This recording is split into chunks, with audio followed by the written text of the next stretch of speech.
All right, let's get right into it. Today, we're unpacking a really fascinating study about cowpea farmers in Mali.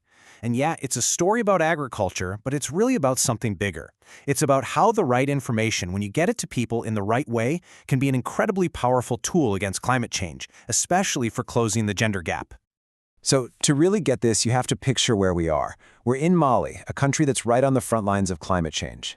For the millions of people who rely on their farms to survive, weird weather patterns aren't just a headline, they're a direct threat to their food, their money, their entire way of life. The stakes here are just about as high as they get.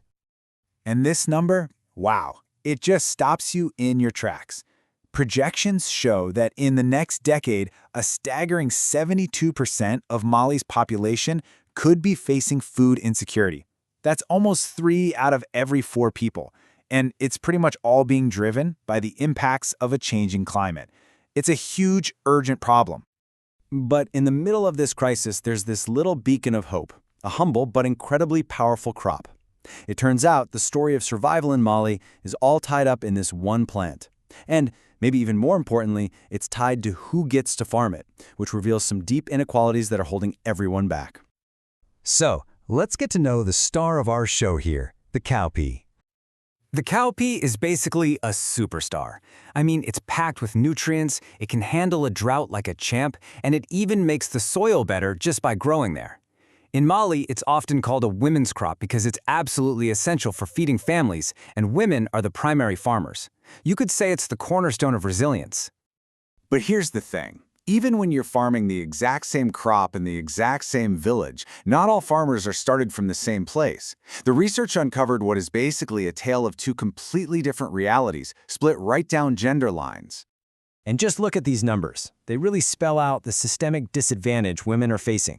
On average, the men in this study have more farming experience, they're working plots of land that are nearly 4 times bigger, their literacy rate is almost double, and they're more than twice as likely to get a loan or a subsidy.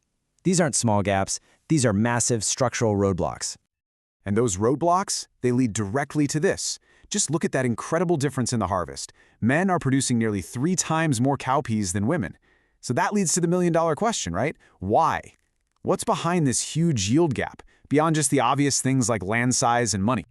Well, it turns out a huge piece of the puzzle is information. How do farmers learn about changing weather, new farming techniques, and strategies to adapt? Farmers have a few main go-to sources. Radio is a big one, along with agricultural advisors and local farmer groups. Now, here's something interesting. The study found that women often use these sources, especially radio, which they can listen to while working, even more than men do. But that brings up a really important question. Does just having access to more information automatically mean you're going to have a better harvest? You'd think so, right? But what this study found is actually really surprising, and it kind of flips a lot of our common assumptions on their head. Okay, so this is where we get to the core of the research. The team crunched all the numbers to figure out what actually moves the needle on how many cowpeas these farmers can grow. And the results, well, they were not what you might expect. So some of this makes perfect sense. Use better seeds, use fertilizer, use pesticides, you get a bigger harvest. No big surprise there. But then you get to that last one. Of all the different ways farmers got information, only one had a major positive impact on their yield. Television. Getting climate info from TV was linked to a much, much better harvest. And now, hold on, because this is where the story takes a really wild, counterintuitive turn. The researchers found that some of the most common ways we try to help farmers were actually connected to worse results. Yeah, you're reading that right. Getting access to credit or subsidies was actually linked to lower yields. The studies suggest these programs might be pushing the wrong kinds of supplies or creating dependencies. But even more shocking, getting info from the radio and from farmer groups was also linked to lower yields. Now, it's not that radio is bad, it's that the advice is probably way too generic. Think about it. A national radio broadcast can't possibly know the specific conditions in one tiny village. That advice could be useless, or maybe even harmful. So after hearing all that, you're probably asking, okay, so how do we fix this? Well, the good news is the study doesn't just point out the problems, it gives us a pretty clear roadmap. Here's the game plan. First, lean into what works. Create really good, targeted TV programs with visual guides that are easy for anyone to understand. Second, you have to tackle the big systemic problems head-on. Make it easier for women to get credit and the supplies they need. Third, keep promoting the farming practices we know actually work. And finally, go back and fix those broken subsidy programs so they're actually helping people. And this quote just nails it. It's not enough to just blast information out there. It's about making sure that information is trustworthy, that it's relevant to a specific farmer situation, and that it's tailored to the people who need it the most.